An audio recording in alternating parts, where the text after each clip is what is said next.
সালামু আলাইকুম রহমতুল্লাহ। আপনারা সবাই কেমন আছেন? আশা করি অনেক ভালো আছেন। আজকের ক্লাস থেকে আমরা অনার্স তৃতীয় বর্ষের রিয়েল অ্যানালাইসিস এই কোর্সটা শুরু করব।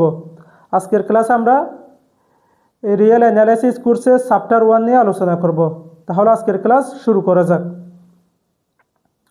আজকের ক্লাসে চ্যাপ্টার 1-এ সম্পূর্ণ ক্রমফিল্ড হিসেবে বাস্তব সংখ্যা এই অধ্যায়টা নিয়ে আলোচনা করব।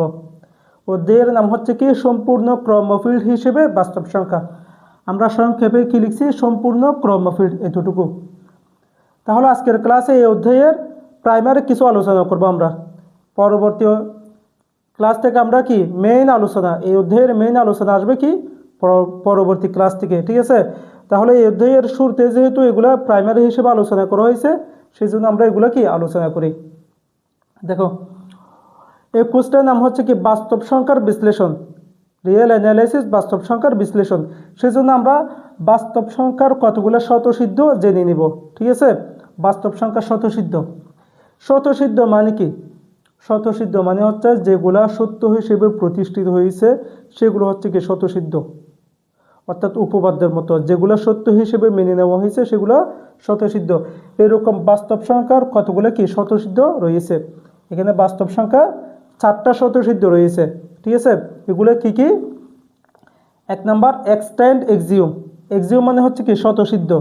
2 number field axiom, 3 number order axiom, 4 number completeness axiom, ঠিক আছে? এই 4টা স্বতঃসিদ্ধ রয়েছে। তাহলে 1 নাম্বার এক্সটেন্ড এক্সিওম, এটা মানে কি? এক্সটেন্ড শব্দের অর্থ আমরা জানি কি সম্প্রসারিত, অর্থাৎ প্রসারিত। তাহলে এটা হচ্ছে কি সম্প্রসারিত স্বতঃসিদ্ধ। এটা মানে কি, মিনিং কি বোঝায়? অর্থাৎ বাস্তব সংখ্যা সম্প্রসারিত। বাস্তব সংখ্যা অনেক ধরনের সংখ্যার সমন্বয়ে গঠিত হয় না? বাস্তব সংখ্যার অনেক কি সংখ্যার সম্প্রসারিত রয়েছে, ঠিক আছে? অনেক সংখ্যার প্রসারিত রয়েছে, সেই জন্য বলা হয় বাস্তব সংখ্যা সম্প্রসারিত স্বতঃসিদ্ধ মেনে চলে। এটাকে আমরা একটা উদাহরণের সাহায্যে দেখালে, দেখো, এটা natural number, N natural number, Z পূর্ণ সংখ্যা, কিউ মূল সংখ্যা, আর হচ্ছে কি বাস্তব সংখ্যা। তাহলে ন্যাচারাল নাম্বার স্বাভাবিক সংখ্যা এটা কোথায় আছে? জেড পূর্ণ সংখ্যার মধ্যে রয়েছে, ঠিক আছে? পূর্ণ সংখ্যা এটা কোথায় আছে? মূল সংখ্যার মধ্যে রয়েছে। মূল সংখ্যা এটা কোথায় আছে? রিয়েল নাম্বার আর এর মধ্যে, বাস্তব সংখ্যার মধ্যে কি রয়েছে।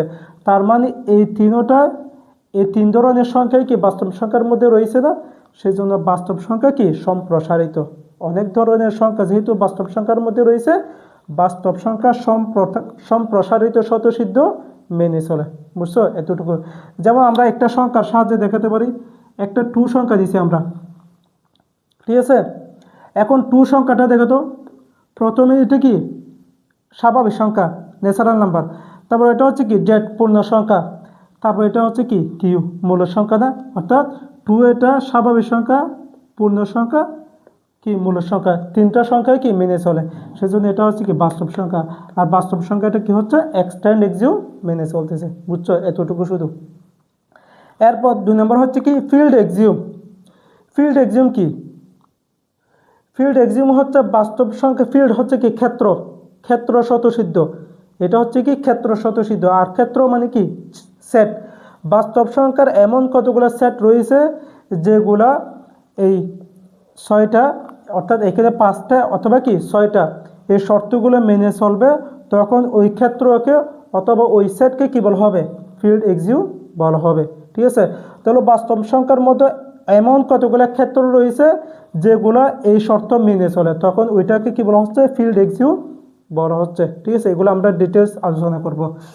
তারপর হচ্ছে কি অর্ডার এক্সিওম। অর্ডার এক্সিওম মানে কি ক্রমিত স্বতঃসিদ্ধ, অর্থাৎ ক্রম মেনে চলে। বাস্তব সংখ্যার কি মেনে চলে? ক্রম মেনে চলে, সেজন্য এটা হচ্ছে কি অর্ডার এক্সিওম। 4 নম্বর হচ্ছে কি কমপ্লিটনেস এক্সিওম। কমপ্লিটনেস এক্সিওম মানে কি ক্রম সম্পূর্ণতা স্বতঃসিদ্ধ। এটা আমরা কি পরবর্তীতে আরও ভালো করে আলোচনা করব। দেখো, তাহলে ফিল্ড এক্সিওম এখানে কয়টা শর্ত আছে? 5টা, অথবা এটা সহ কি 6টা শর্ত।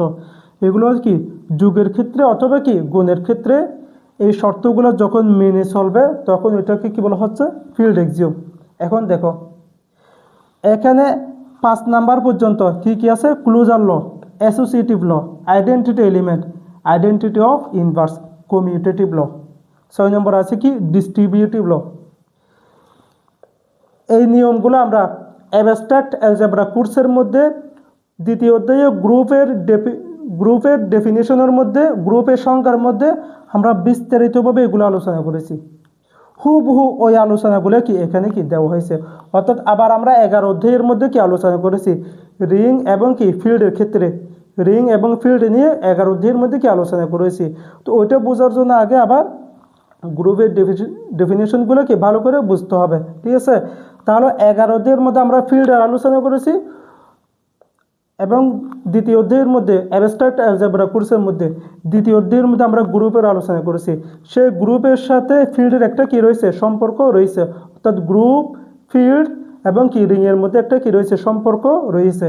এই জন্য এগুলো আমরা ওখানে ডিটেলস অনেক ভালো করে আলোচনা করেছি।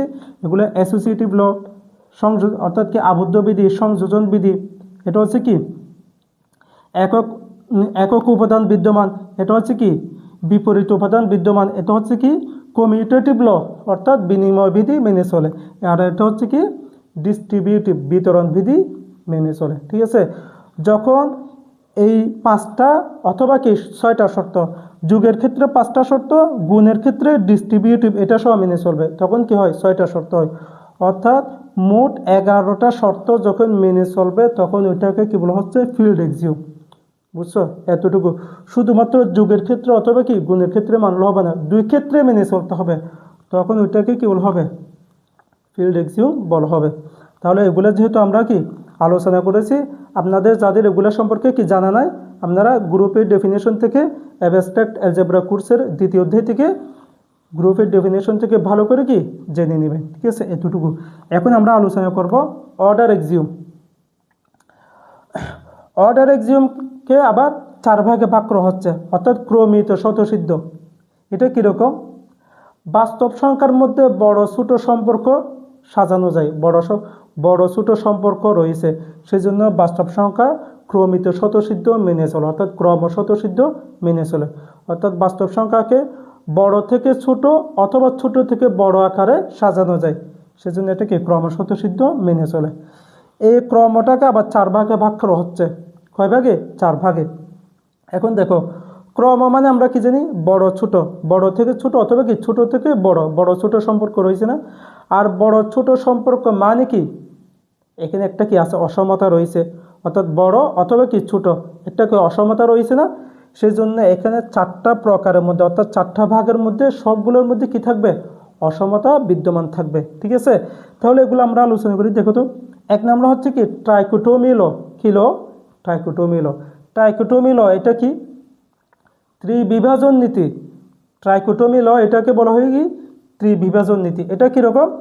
বাস্তব সংখ্যা অর্থাৎ বাস্তব সংখ্যার মধ্যে এমন 2টা সংখ্যা নিলে, অর্থাৎ বাস্তব সংখ্যার মধ্যে যে কোনো 2টা সংখ্যা নিলে সেই 2টা সংখ্যার মধ্যে 3 ধরনের সম্পর্ক হয়, 3 ধরনের সম্পর্কের মধ্যে যে কোনো একটি সত্য হবে, এটা হচ্ছে কি ত্রিবিভাজন নীতি, ঠিক আছে। বাস্তব সংখ্যার মধ্যে যে কোনো 2টি সংখ্যা নিলে ওই 2টা সংখ্যার মধ্যে 3 ধরনের সম্পর্ক বিদ্যমান হয়, সেই 3টা সম্পর্কের মধ্যে যে কোনো একটা কি হবে সত্য হবে, এটা হচ্ছে কি ত্রিবিভাজন নীতি। দেখো তো, এখানে বাস্তব সংখ্যার মধ্যে আমরা যে কোনো 2টা সংখ্যা নিয়েছি এ বি, এই এ বি এর মধ্যে এই 3টা সম্পর্ক বিদ্যমান। একটা হচ্ছে কি এ বি থেকে ছোট, এ বি থেকে বড়, অর্থাৎ এ গ্রেটার দেন বি, এ ইকুয়াল কত বি, আবার বি গ্রেটার দেন কত এ হয়, ঠিক আছে। এই 3টা সম্পর্ক আছে না, এই 3টা সম্পর্কের মধ্যে যে কোনো একটা সবসময় কি হবে সত্য হবে, যে কোনো একটা হবে, যে একসাথে 2টা হওয়ার কোনো সুযোগ নাই, ঠিক আছে। এটা হচ্ছে কি ত্রিবিভাজন নীতি, বুঝছো। অর্থাৎ এটা কি ক বিভাগের প্রশ্নের মধ্যে কি আসতে পারে।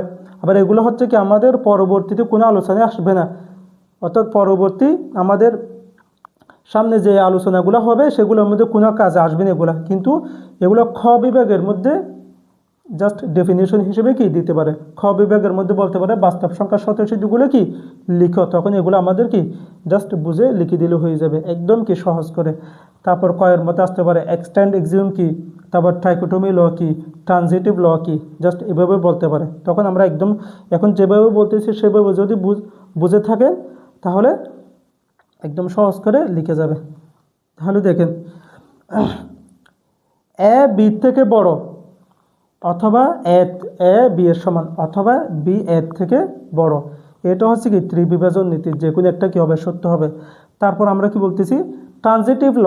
ট্রানজিটিভ ল মানে হচ্ছে কি ক্রমবাহী স্বতঃসিদ্ধ। কি বা হয়? ক্রমবাহী স্বতঃসিদ্ধ। এটা কীরকম? এটা হচ্ছে ক্রমান্বয়ে সামনের দিকে যাবে, সামনের দিকে। ক্রমবাহী মানে কি ক্রমান্বয়ে সামনের দিকে যাওয়া, বুঝছেন? তাহলে জাস্ট এ থেকে বি বড় হবে, বি থেকে সি বড় হবে। যদি এ থেকে বি বড় হয়, বি থেকে সি বড় হয়, তাহলে এ থেকে কি হবে সি বড় হবে। এটা হচ্ছে কি ক্রমবাহী। দেখেন এ থেকে বি বড়, বি থেকে সি বড়, তাহলে এ থেকে বি বড় হয়েছে, সেই বি থেকে আবার সি বড়। তাহলে দেখেন তো এই এ থেকে কি হবে সি বড় হবে না? এটা জাস্ট একদম কি সিম্পল, আমাদের জানা আছে। জাস্ট এটা কি নিয়ম হিসেবে কি দিয়ে দেওয়া, বুঝছেন? এটাও আমরা অ্যাবস্ট্রাক্ট অ্যালজেব্রা কোর্সের মধ্যে অনুসমতা মডুল সম্পর্কের মধ্যে আমরা কি লিখেছিলাম, ট্রানজিটিভ অর্থাৎ কি ক্রমবাহী। ঠিক আছে, এ বি এবং কি বি সি সম্পর্ক দিয়ে এ সি আমরা কি প্রমাণ করেছিলাম, ওইটার মতো করে আর কি। তারপর হচ্ছে কি এডিশন ল। কি এডিশন লটা কি? এ যদি বি থেকে বড় হয়, যদি বি থেকে যদি এ বড় হয়, তখন যে কোনো সি এর জন্য, অর্থাৎ যে কোনো সির জন্য বলতে এটা কি বোঝায়, সিটা ধনাত্মক হতে পারে, ঋণাত্মক হতে পারে। ঠিক আছে, যে কোনো সি এর জন্য জাস্ট আমরা কি এর সাথে সি যোগ করবো, বির সাথে সি যোগ করবো, অসমতার কোনো পরিবর্তন হবে না। A plus c b plus c থেকে কি হবে বড় হবে। এটাই হচ্ছে কি এডিশন ল। ঠিক আছে, অর্থাৎ সবগুলোর মধ্যে যেহেতু বড় ছোট সম্পর্ক রয়েছে, সেই জন্য এটা হচ্ছে কি অর্ডার এক্সিওম আর কি। তারপর হচ্ছে কি মাল্টিপ্লিকেশন ল। মাল্টিপ্লিকেশন লটা কি? এটা এখানে যুগের ক্ষেত্রে দিছি, এটা হচ্ছে কি গুণের ক্ষেত্রে। এ বি থেকে বড়। এখন দেখেন এখানে যে কোনো সি এর জন্য সিটা ধনাত্মক হতে পারে, ঋণাত্মক হতে পারে, কিন্তু এখানে অবশ্যই কি মাল্টিপ্লিকেশন ল এর মধ্যে সিটা অবশ্যই ধনাত্মক হতে হবে। সিটা অবশ্যই কি হতে হবে ধনাত্মক হতে হবে। ঠিক আছে, তাহলে সি যদি ধনাত্মক হয়, এ সি বি সি থেকে বড় হবে, এ সি কি বি সি থেকে বড় হবে, বুঝছেন? এতটুকু শুধু। কারণ সি যদি এখানে ঋণাত্মক হয়ে যায়, তখন অসমতা কি হয়ে যাবে পরিবর্তন হয়ে যাবে, এটা কি আর গ্রেটার দেন থাকবে না, বুঝছেন? এতটুকু শুধু। তাহলে আমরা কি এক্সটেন্ড এক্সিওম এটা কি জানছি। তারপর ফিল্ড এক্সিওম, এই শর্তগুলা আপনারা অ্যাবস্ট্রাক্ট অ্যালজেব্রা কোর্সের গ্রুপের ডেফিনেশন থেকে কি জেনে নেবেন ভালো করে একদম। ঠিক আছে, তারপর এটা কি 4 নাম্বার কমপ্লিটনেস এক্সিওম। তাহলে আমাদের কি বাকি আছে কমপ্লিটনেস এক্সিওম। অর্ডার এক্সিওমে এগুলো আমরা কি আলোচনা করেছি। কমপ্লিটনেস এক্সিওম এটা কি বোঝায়, এটাও কিন্তু পরবর্তীতে আমরা কি এখানে আমরা তিনটার কাজ এতটুকুর মধ্যে শেষ হয়ে গেছে। জাস্ট আমরা বলছি, জানছি, শেষ হয়ে গেছে। পরবর্তীতে আর কোনো আলোচনা নাই। কিন্তু এই কমপ্লিটনেস এক্সিওম এটা কিন্তু আমাদেরকে অনেক আলোচনায় আসবে পরবর্তীতে। ঠিক আছে, এখানের মধ্যে একটা কি কিওয়ার্ড আছে সুপ্রিমাম এবং কি ইনফিমাম, এগুলো আমাদেরকে আলোচনায় আসবে। ঠিক আছে, তাহলে এখন শুধুমাত্র আমরা কি সংজ্ঞা হিসেবে বলে দিচ্ছি কমপ্লিটনেস এক্সিওম এটা কি। বাস্তব সংখ্যা আর এর একটি অশূন্য কুপসেট যদি এস হয়, তাহলে এস এর সুপ্রিমাম এবং ইনফিমাম আর এ থাকবে। এটা হচ্ছে কি কমপ্লিটনেস এক্সিওম, বুঝছেন? এতটুকু শুধু। বাস্তব সংখ্যার একটি অশূন্য কুপসেট এস হলে, তাহলে এস এর কি থাকবে সুপ্রিমাম এবং কি ইনফিমাম আর এর মধ্যে থাকবে। তাহলে এখন সুপ্রিমাম এবং ইনফিমাম চলে আসছে না, এগুলো সম্পর্কে আমরা কি পরবর্তীতে ডিটেলস আলোচনা করব। তাহলে আজকের ক্লাস হচ্ছে প্রাইমারি হিসেবে এতটুকু পর্যন্ত থাক। ঠিক আছে, আসসালামু আলাইকুম রহমতুল্লাহ।